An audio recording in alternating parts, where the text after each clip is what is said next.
DIY Craft Club here. We got in some Stylefile markers and we're going to give you a closer look and also some tips on how to use them. So Stylefile has different kinds of alcohol markers. You can go with the chisel tip and fine tip combo or the brush tip and chisel tip combo.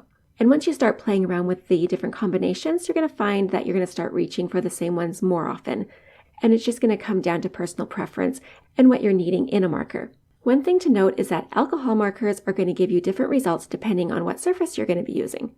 This here is paper specifically for alcohol markers, and this is the absorbent side, which is the side that normally is used. But some people also like the results on the other side too, and it makes a big difference. And here's the same color on white sketch paper, and then an off-white sketch paper. This is watercolor paper, and then primed canvas.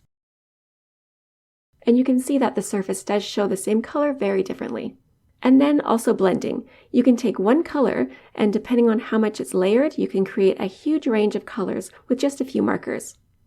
And then also if you have a clear blending marker, which does come in some of the packs, then you can get even lighter tones. So you might be wondering if these are good for coloring or for card making, and the answer is yes. They are excellent for this. So this moth is from a coloring book that you can get on here on Amazon. It's called Birds and Butterflies by Alice Chadwick, if you're wondering about that. So these are very fun to color with.